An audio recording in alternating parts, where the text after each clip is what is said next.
edition of the South Asian Literature and Arts Festival 2024, or SALA as it's popularly known. Thank you for coming and being a part of this festival.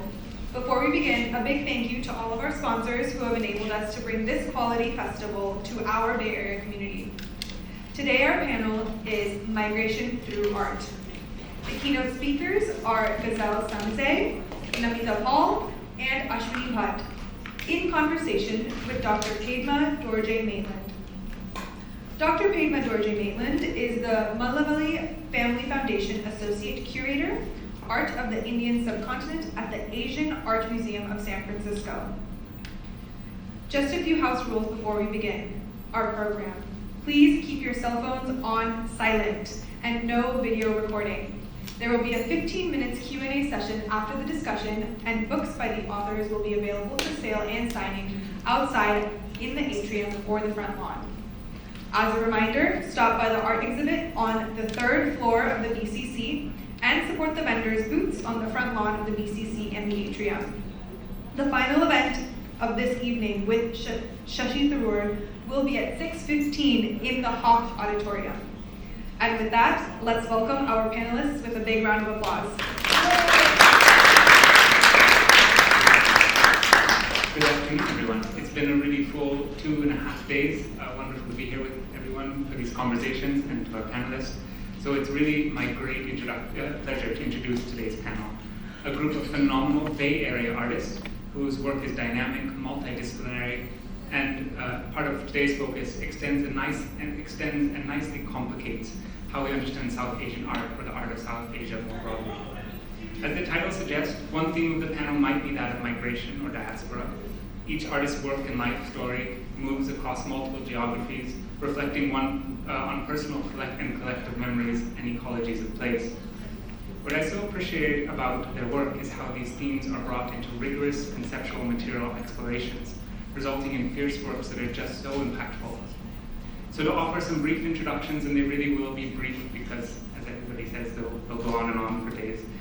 But I did want to highlight a few things. So Ashwini Bhat grew up in southern India, but now lives and works in the foothills of Sonoma Mountains, California, and Pembroke near Petaluma.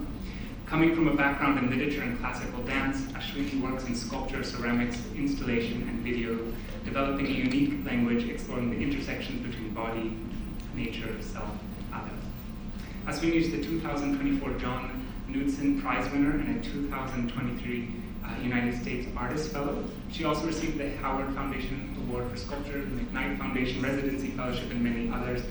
And very recently installed 2 site-specific or site-responsive installations, one at Free Sculpture London and the other at the Asian Art Museum in San Francisco.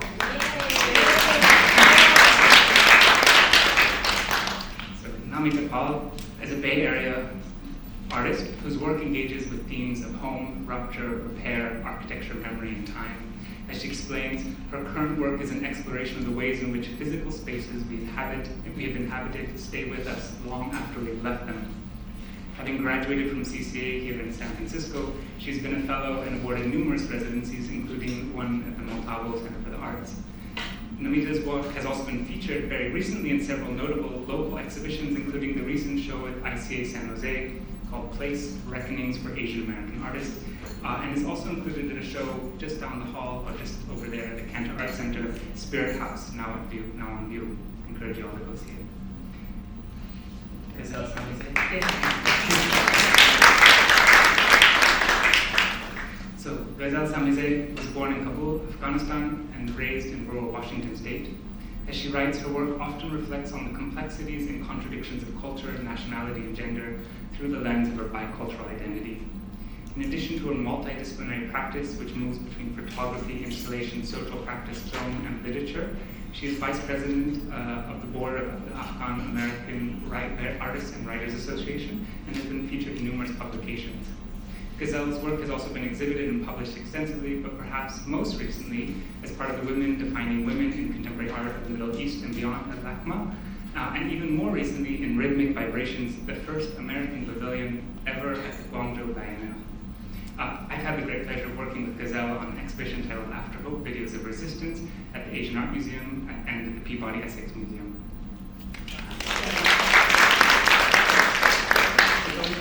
introductions. With that, we're going to dive in. There's 3 parts, and each one will kind of begin with a poetic refrain, if you will, that sets the tone for a set of explorations. So the first is shifts, migrations, and stories. So with that, I'll hand it over to Ashwini. Hello everyone, can you hear me?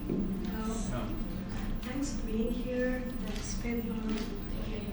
Just kind of a little bit closer. Now? Yeah. Feels like feels a bit weird. Just a minute. Yeah. Bring it down. Thank you. Thank you, Padma, for the beautiful introduction and for being our moderator today. Thank you, Kiran, for inviting us. Yeah, she's been chasing me for 4 years, so thank you. Thank you all for being here. Padma already gave a short introduction about my practice. Just to give a brief context to the image you are seeing here. I lived and worked in southern India for 35 years before moving to the US in 2015. But by then, I was already living a nomadic life for close to 9 years, living out of 2 suitcases, hopping residency programs, various artist studios, until I reached Northern California in 2017, and I fell deeply in love with the Northern California landscape. But my introduction to Northern California happened during the month of Tubbs Fire, 2017, October. That's the way I kind of got an introduction to the community. I was amazed at the way the community came together to help each other, to support one another. I kind of fell in love with that whole spirit, which kind of made me want to grow roots here. But I also wanted to better understand the phenomena of forest fires. I come from a community called Havyaks from Mangalore, from the north, from the Dakshin Kannada belt. The name literally means those who worship the fire, and the work I make, which is mostly in ceramics, requires fire for the form to be completed. So I wanted to understand how fire is seen as not a positive force when you're talking about wildfires, especially in California during this time of climate change.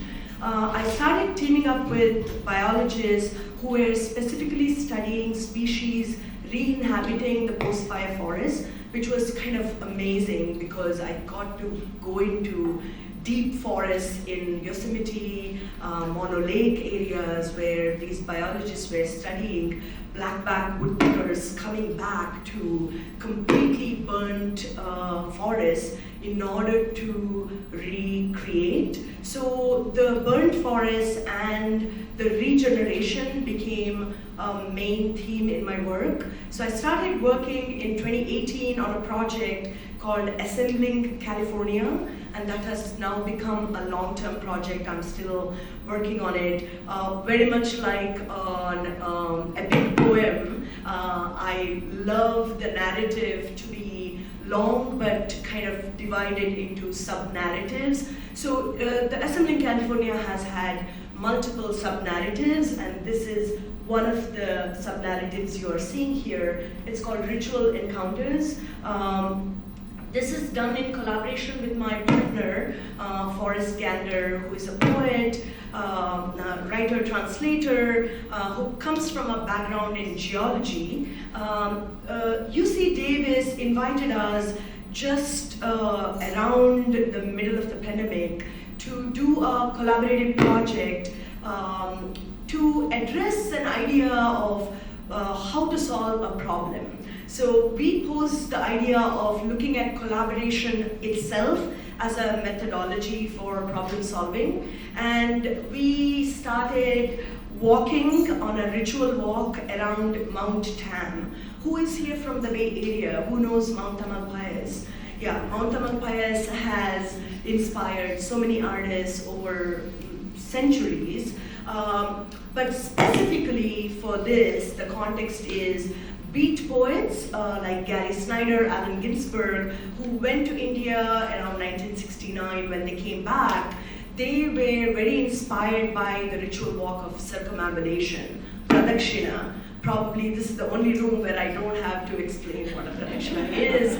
So the Beat poets, when they came back, they found a 15-mile hike comprised of multiple trails to form a perfect circle around the mountain. And they went around the mountain, replacing the ritual god or a shrine with the mountain itself. So me being a non-religious person, I was really attracted to the idea of mountain as the sacred thing. So Forrest, my partner, and I got married. We had a Zoom wedding, 8 a.m. here so that my folks in India can join at 8:30, and we started our ritual walk soon after that. So we do that as our anniversary ritual practice. But to this day, there are poets who are circling the mountain. They pause at 12 different stations and recite Buddhist chants. So this was the idea behind this collaboration. There are 12 different stations, and we did various performances, poetry readings, where people were invited to walk with us. But because the space is mostly used for theater and dance performances, it really lends itself to the walking performance as well. The installation is designed in such a way that the audience walks in, and even without really someone telling you or realizing it consciously, you are walking in a circle, and in order to see individual sculptures, you are doing a mini pradakshina. So this is one of the projects in Assembly, California. Continuing the theme of shifts, vibrations.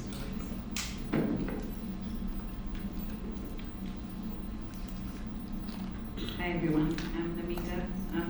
That's a tough act to follow, but I'll try. I'm really honored to be here and share my work and practice with you. So in order to introduce this work, which is up at the canter, I invite you to walk with me through a childhood memory. I'm just waking up. The house is already bustling with activity. The air is filled with the sweet smell of cardamom and ginger chai and parathas made with ghee. I hear my mother's voice calling at a distance. There are so many conversations happening at the same time between my mother and father, between them and my grandparents, aunts, and cousins. Over the din, I hear my grandmother's distinct voice, sometimes commanding, sometimes conversational. I want to lie in the cool cotton sheets a little bit longer, happy that I don't have to go to school today. My mother calls me again. I roll over and adjust my eyes to the bright light in the courtyard. It had rained the night before, the moisture in the air making the courtyard dazzle in the sunlight like a jewel. I roll out of bed, my feet feeling the cool of the stone floors, and make my way into the courtyard. And this is my testimony. A little bit of background, as I hope the story reveals. This whole body of work really started with my investigation into, as a peripatetic citizen, as we all live in different houses, we move so much, what are the places we carry with us through our lifetimes? So for me, it was this particular house I was born in. I was born in Jalandhar. It was also the house which became very significant politically because that's the house my grandparents moved into after the partition of India and Pakistan. So while it was a place of turbulence and regeneration and rebuilding for my grandparents and my parents, for me it was a place of summer holidays. I carry those sounds and smells and touch with me as I navigate through my life. So this particular one is referencing hot summer afternoons in a North Indian city. So thank you.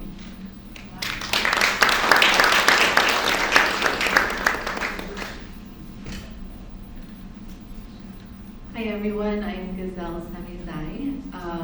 This project that is playing behind you is a walkthrough of an installation that was a at the San Francisco Public Library. It's called Ink of Identity, Rereading Afghanistan.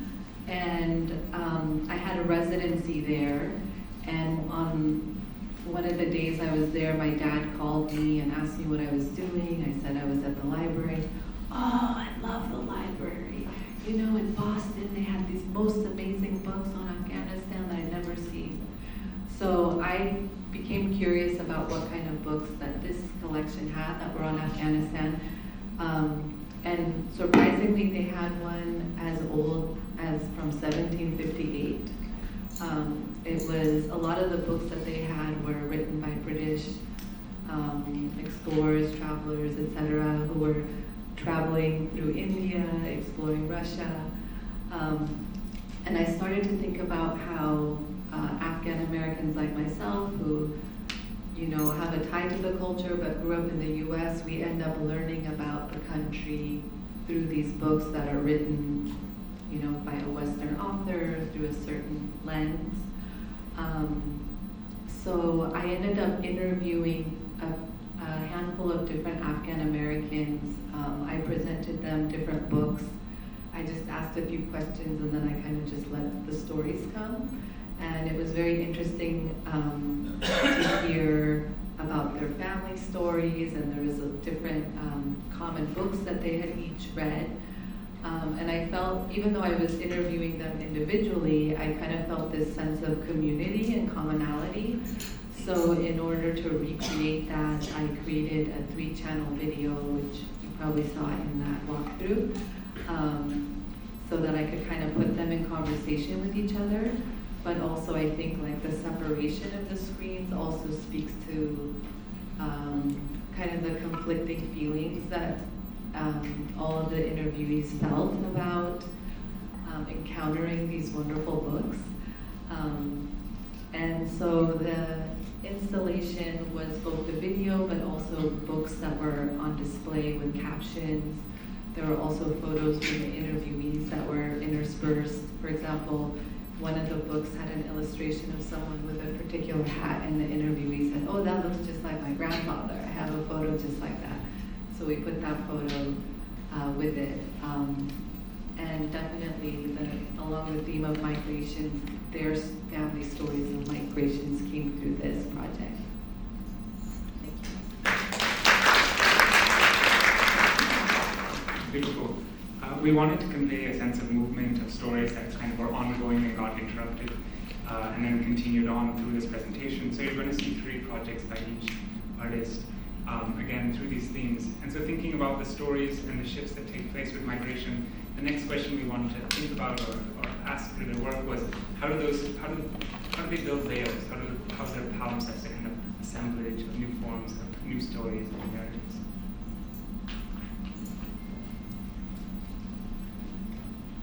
So this is another chapter from the Assembling California.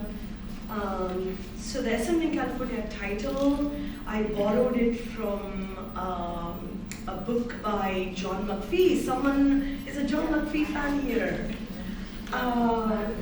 Yes, it is a fantastic book, especially for geology nerds, but in general for everyone. So the book basically talks about John McPhee, along with his friend, traveling from one part of California to the other, and it talks about the complex geological history of California.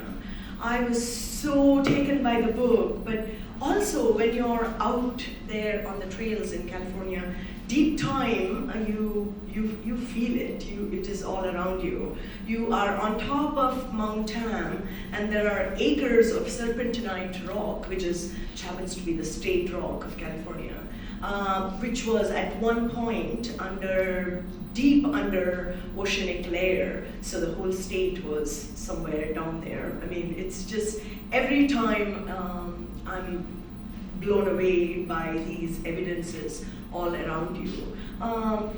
So kind of 2021, right in the center of pandemic years, I kind of got obsessed with San Andreas Fault. I think there was constant thinking and talking about rupture all around us, and everything I found absolutely beautiful within the California landscape was a result of some kind of tectonic formation. So I wanted to walk the 800-mile long San Andreas Fault, of course in sections, because it would take maybe a month or two just to do it all at once. So I started working on the San Andreas Fault series, and this installation view you are seeing was at YBCA, Yerba Buena Arts Center in San Francisco. And when I got into the Bay Area Now Triennale for last year, I basically wanted to create an aerial view of the San Andreas Fault, but situated much closer to the Bay Area. So who has done hiking in Point Reyes areas here? Yeah. So the whole of Point Reyes is situated directly on top of San Andreas Fault. In fact, as we are speaking, the entire Point Reyes is changing formations. It is so little, it's like quarter an inch every year that we don't even notice, but perhaps our future generation will see an entirely differently formatted Point Reyes altogether. So that is basically my poetic rendition of San Andreas Fault, but I also started working in a completely new way once this body work started. That kind of goes to a moment where I was standing at the edge of a fault line. So basically, the danger of the fault is that the fault line is traveling in opposite directions. The two plates, the two tectonic plates, one North American plate and the Pacific plate, are going in opposite direction. But when you are standing at the edge of the fault line, you're kind of standing on two tectonic plates. And I had a very out-of-body kind of experience. I have a background in dance, 17-year training in Bharatanatyam and 5 years working with the contemporary dance company. And I had to move away from that life because I had an injury in 2007.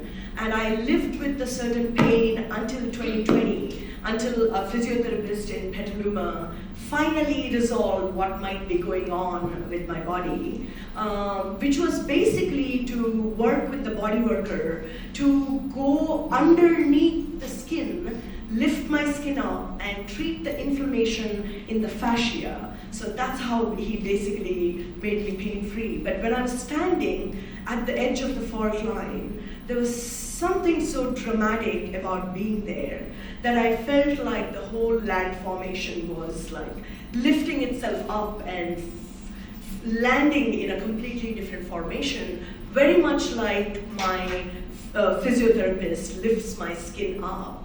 So I started working with these large clay slabs, like 2 feet by 2 feet wet clay slabs. So those 22 segments are each formed with these wet clay slabs, and immediately lifting them up and using my own body to give it form.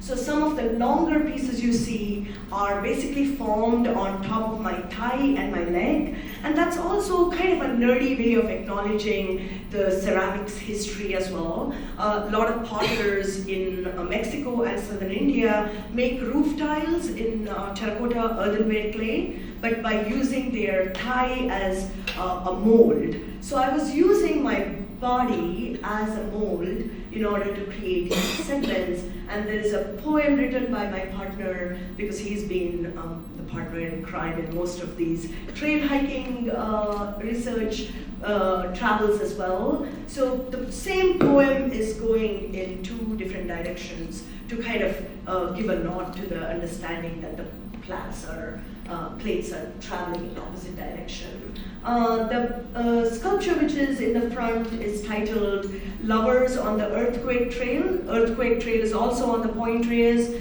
It's one of the most beautiful, very easy. You can take your dog there or a 3-year-old kid, but you can see a fence as a standing reminder of the 1906 earthquake, where the fence got separated by 13 feet.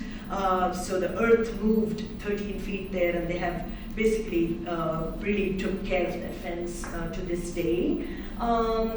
The sculpture here on the wall has 3 longitude, latitude points, which are Olema, Bolinas, and Tomales Bay. Once again, all 3 geological locations which are right on top of the San Andreas Fault. So for some of the pieces, I also created glaze. But you know what glaze is? It's like a pigment you add and refire the piece, which becomes like a glassy layer on top of the clay. I basically collected clay from these 3 geolocations and created my own glaze. I also use a lot of thread in my work, much similar to how one finds trees covered with thread outside temples. Because I have less interest in temple, I'm always looking at the trees around the temple. But I love that in this act of people tying the thread, in some ways the so-called not so sacred tree itself becomes the sacred shrine. So the sculpture there are 2 formations which could be tree limbs or lovers, however you want to see it, but they are bonded with the thread with the dry turmeric piece, like how you do that when you come together in a marriage.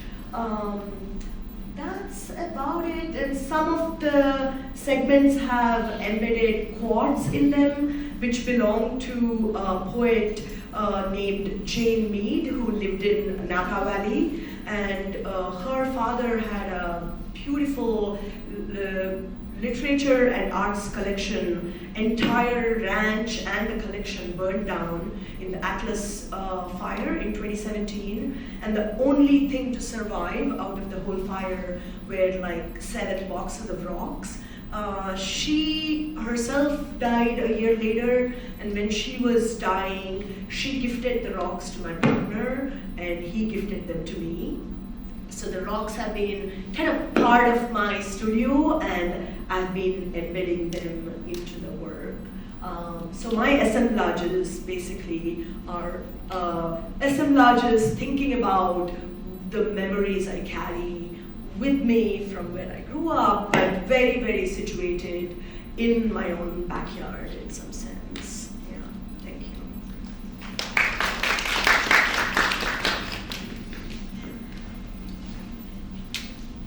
So this work is called Patience, and I would, if I were to categorize, I think palimpsest and assemblage would be where this particular work would fall. So to situate you a little bit, the ideas of home, place, rupture, and repair continue with this work. So early on in the process, this is canvas, which is pieced together canvas, which is stretched on a 4 inches deep frame. So there's actually like a recess area at the back. And early on in the process, I let it sit outside in my backyard. It really weathered, and we had some serious storms that year. So rain, sleet, hail, mud, it got all of it. And you can see elements of that in the work. Going on from that, I was thinking about, so the work takes a little while to develop. I was thinking about wish fulfillment practices and writing. Writing, it makes its way to the work. What you see here, there are little scrolls. They are made with Japanese paper, and there's writing inside them, writing either it's wishes or prayers, and then they are like little notations. They are embedded into the wall. It also kind of harkens to the wailing wall and people putting in their wishes. And then the idea of thread as this source of repair, and Ashwini mentioned beautifully, I do the same thing. I wrapping as a gesture of care. We wrap our babies, we wrap our dead. So wrapping these makes its way not only up the scrolls, but also wrapping so that there are rose petals that make their way into the work again from my backyard. And then, of course, the gold leafing brings in the idea of the sacred into this work. At the back of this work, I have a thread that holds these scrolls. Right now you don't see them because they're kind of embedded, but in that, almost like spare buttons in a garment. So you have a sheaf of these scrolls at the back of the, and there's more work at the back. So one of the things I like to do in my work is I like to put things at the back too, so you find something when you look. So yeah, discovery, yeah. I think that's about it.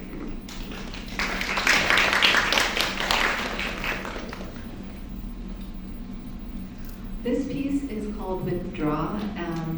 I created it a few years before the Ink of Identity installation. Basically, someone else contacted you to take you to the airport. She said she's not sure 100% that it will happen because she said it's basically. Oh, that's the sound. We tried that actually.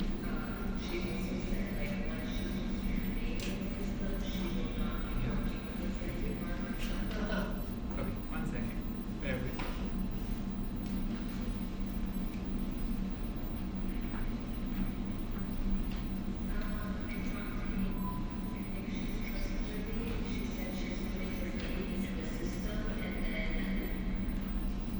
Apologies. Yeah. Originally, I just wanted to show it without sound. But yeah, so this was what we were trying to show was a walkthrough of an installation called Withdraw, which is part of a larger project called Chila, 40 Years Later. And that project was inspired by my experience helping Afghan and other vulnerable artists evacuate Afghanistan in 2021 during the US data withdrawal. And it happened to happen almost exactly 40 years after my family left. So Chill is 40 and Chila refers to like a cycle of 40 days. So I was thinking about this very intense cycle of my parents going through that when I was a baby, and then me sort of, I don't know, trying to pay it forward or something 40 years later. I am by no means an immigration expert or a lawyer, so me and many other people in the diaspora were kind of thrown into this role and gathering as much information as we could.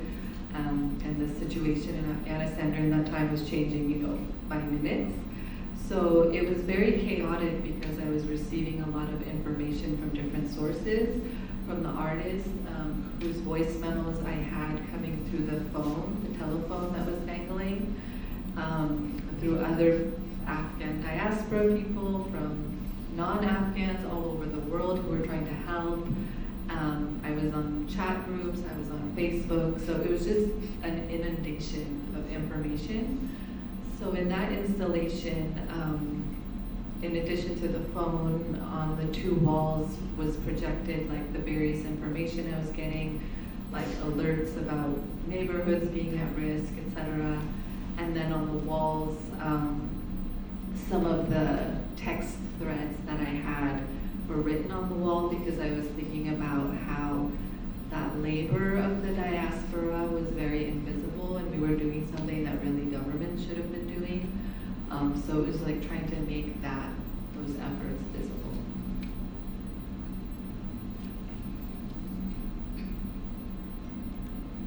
So we began with this question of migrations, and then thought about it through palimpsests and assemblages. And I think what we're seeing through all the work is how multidisciplinary they are. They engage words, they engage videos, they engage different materials. So in our final section, I invited you all to speak about kind of the interdisciplinary approaches you take to your work, both backgrounds and kind of your methods.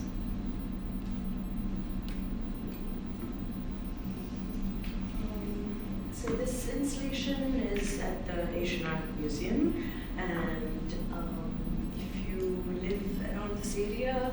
We have an opening on October 17th evening. Please come. And I got to work on this amazing project with Padma, so that's an added bonus to the project. This is titled as What Will It Take for Us to Awake? It's a bronze calla lily bell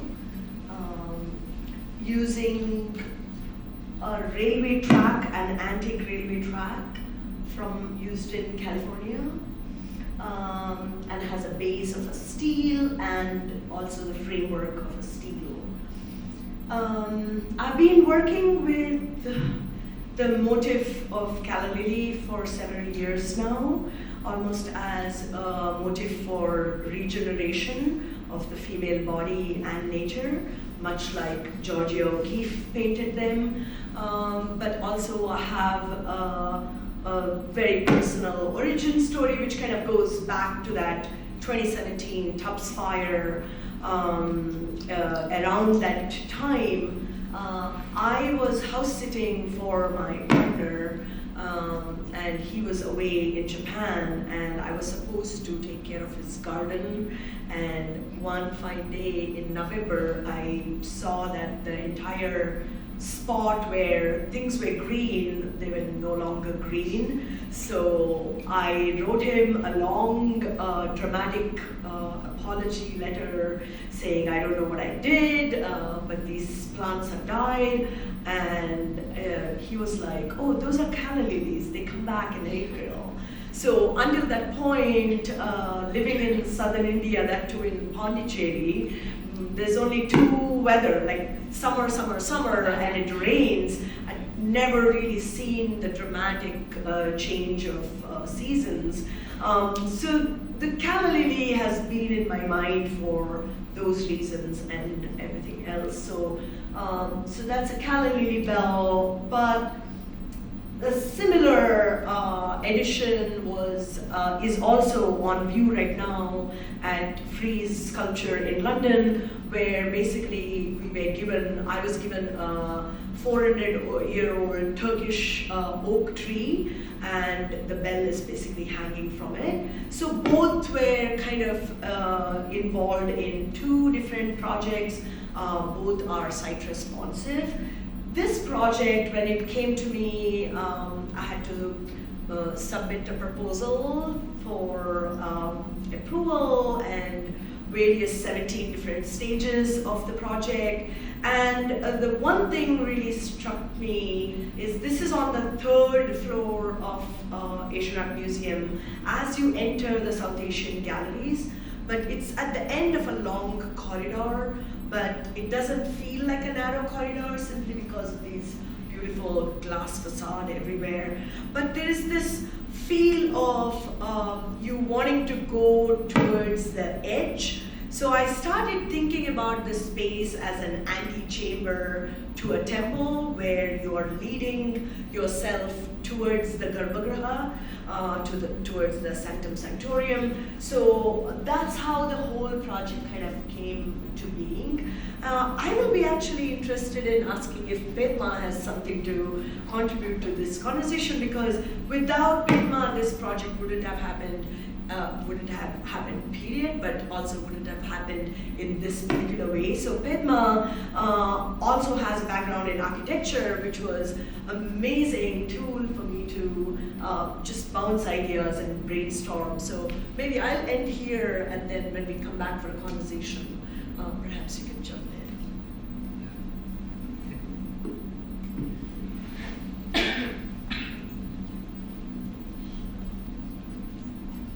So this work is called WM265. It's another rendition of the same memory of architecture of the house that I was born in. And this time I'm thinking of rainy days. So sunny days and rainy days.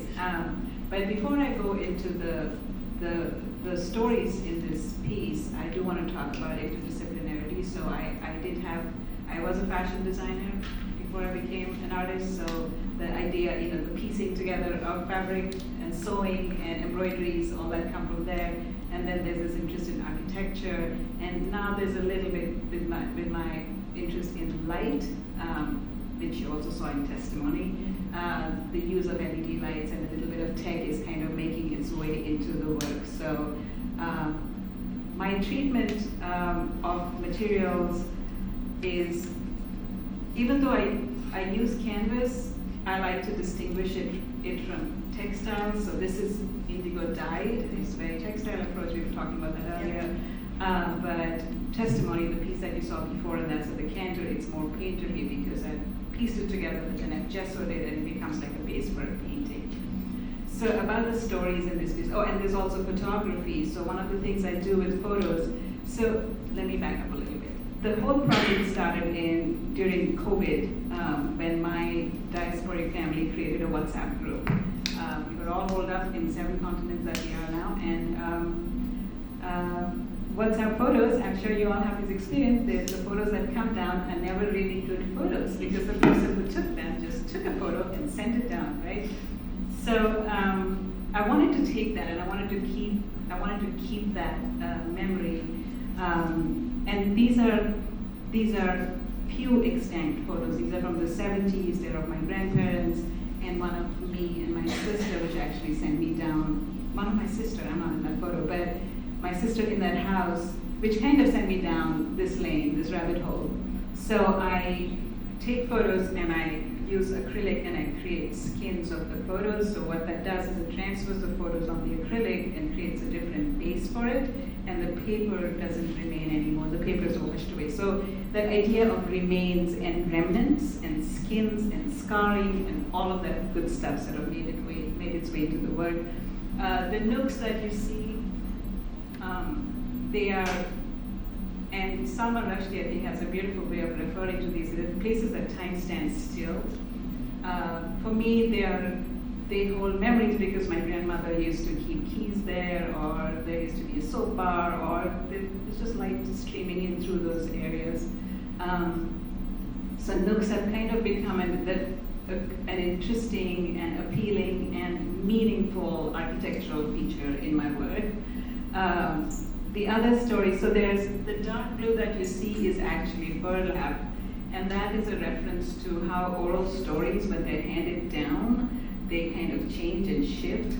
So the story behind this piece is that all my life, I thought that my grandparents, before moving to what is now India, had a clothing business. And there's a little link to that, because in this house there was one room which was full of textiles. And I remember as a child, it was a dark room. I would only go there with my grandmother and I'd climb over these mountains of textiles. So in my mind, it was that textile business and these textiles it was very logical. But when we created this WhatsApp group, the story came out, and apparently they never had a clothing business. They had a grains business. And my mother denies it to this day, that she ever said anything like that to me. And I'm sure she didn't, but it's how my mind kind of calibrated it. So the idea of burlap bags, which carry grains, make it into the work as well. Light, I really enjoy with light. So this piece actually looks different at different times of the day, and I love what it does, what the lighting behind does to it. It does have a specific reference of me walking from my grandparents on my dad's side's house to my grandparents on my mom's side, their house, and these dimly lit roads and lights, but also that idea of sacred. So when you see the piece like this on a wall, it again brings that idea of something very special and spiritual and memory and home. All of that comes in. This piece also holds, when my parents moved, my dad has now only 2 things. As you would know, you couldn't really take anything. You could just take what you could grab. So my dad has 2 things with him, and one of them is a medal that my grandmother received for math in 8th grade, and a postcard that served as my grandparents' business card. So my dad sent me a photo of that medal. So again, it got the same treatment, and now there's a skin of the medal that's embedded in the work. There's also a little reference to the doorknob that I remember. It's an iron doorknob to my grandparents' house. The house is not in the family anymore, and the family has bought it. They've done the remodel. They've done different things to it. So this is what remains of it. Really, that's how I remember it. So thank you.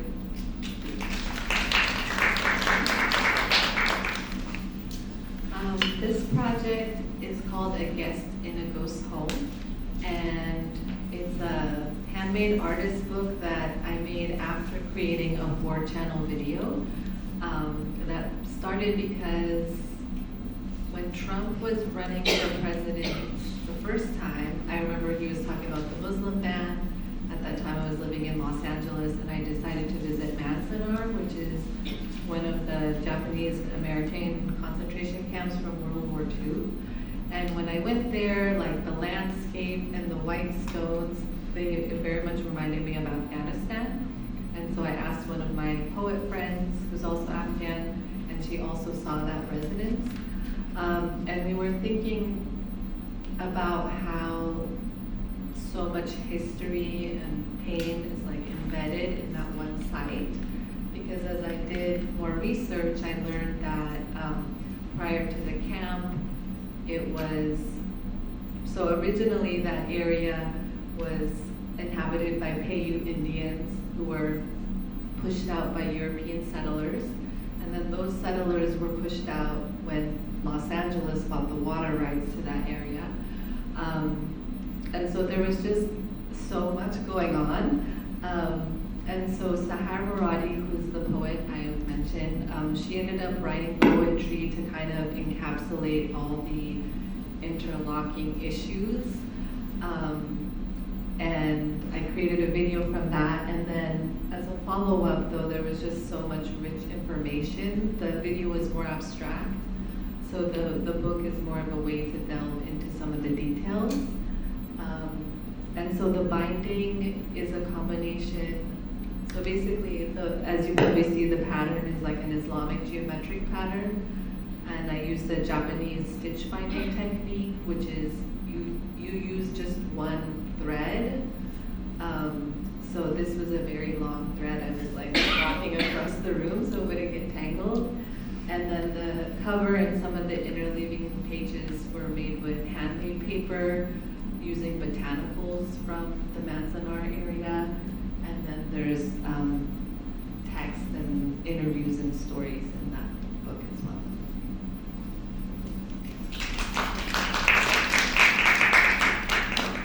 So we have about 10 minutes left, but that clock's not actually correct.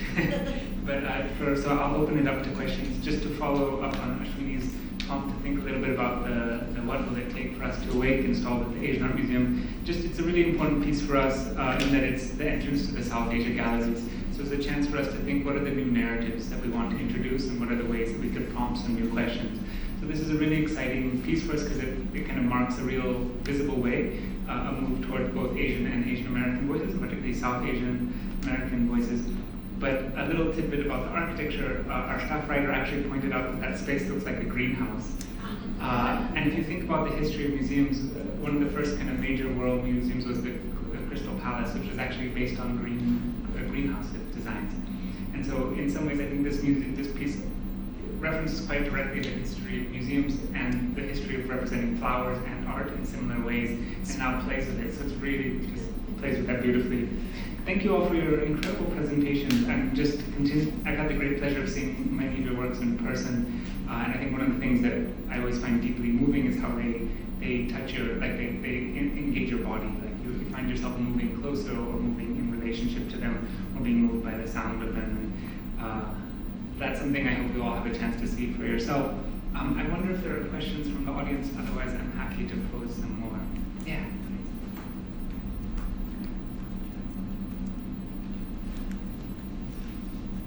Hi, my name is Ankita, and I just first of all wanted to say I feel I'm deeply connected to all three of you because I have like life stories connecting to all of you. Like Namita, my grandparents were, suffered from the partition and came to Bengal in 1947. I lived in India for 28 years and then moved to the Bay Area.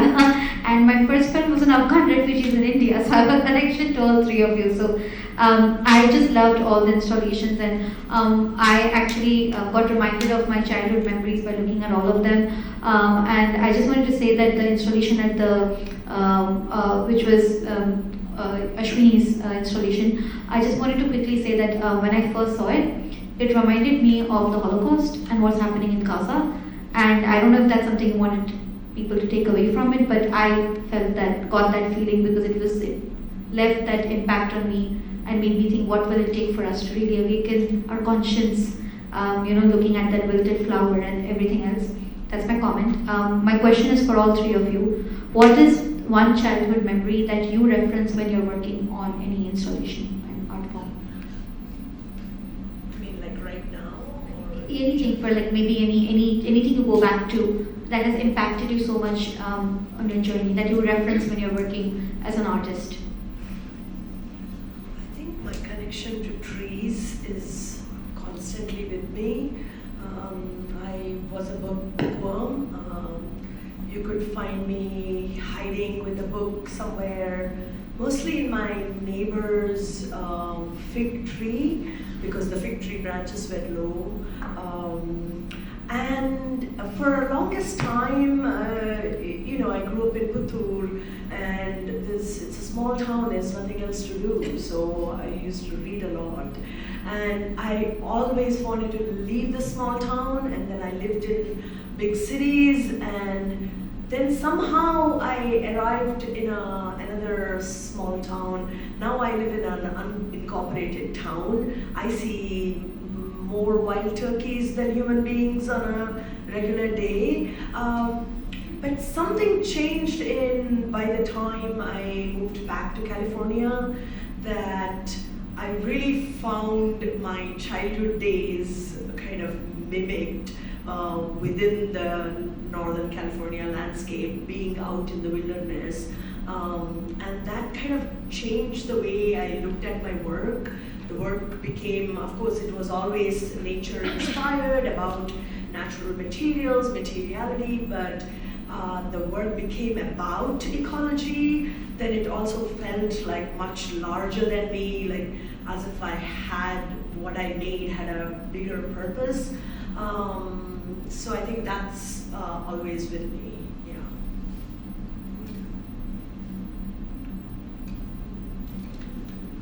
That's a good question. I think there's so many memories that you kind of, that show up in different ways. So for instance, what has not shown up in the work I've done so far is the memory of puddles and making paper boats, and to me they were magical. And it's amazing as a child when you look at a puddle in your paper boat and you can create an entire world and stories, and it's amazing how it expands. I don't know if I'm saying that well, but that is one of the memories that will probably show up next in the work. So I think for me, I also have a range of memories, but I think stories is one that's a strong commonality, because I used to read a lot and I would write stories, and I even made little comics with my parents yelling at each other. And I think also just the overlap, hearing English and hearing Farsi and being Afghan at home and being American kind of outside. And so I think that shows up in my work as sometimes messy layers.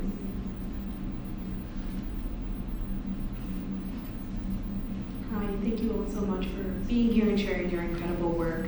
I also was particularly drawn to Ashwini's piece with the calla lily and the question that it poses about what will it take for us to awake, and I wanted to ask each of you what you think the answer to that question is. I don't have the answer, that's why I'm asking the question bluntly. But when I made the work, it was specifically thinking about the ecological crisis. Also, like going back to the Tubbs fire moment, everything I owned in this country basically belonged in like half a dozen cardboard boxes, and I hadn't even like opened them up, and I was getting ready to pack my evacuation bag.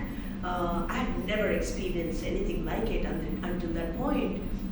So the phone alert system going on, it kind of stayed with me. So every wildfire season, we always keep our phones on, right? There's that constant alert. So the idea of the bell basically came from there. Also kind of thinking about how temple bells are used. Like the idea is, one, you wake up the god as you enter the temple. And then that's if you believe in God. But if you don't, then you are thinking about being in that moment, waking up your own mind to be present in that moment. So I was thinking of those things as, also I feel like, the people have been talking about ecological crisis and climate change, and the fear hasn't helped, the gory details haven't helped. So I feel somewhere love and care is the way to talk about these things. So for me, it's beautiful, it's calla lily, but let's talk about other things through that. So that's where it's coming from. Thank you.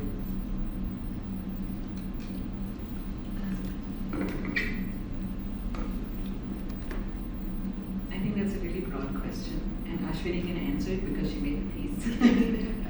But I would say that I hope, while my work is not politically overt, I think the act of making the work and sharing my experience, and then having you as the audience see yourself in the work, is very powerful for me. I can't say whether it awakens the world or not, but I think if I'm able to touch a soul, then my job is done.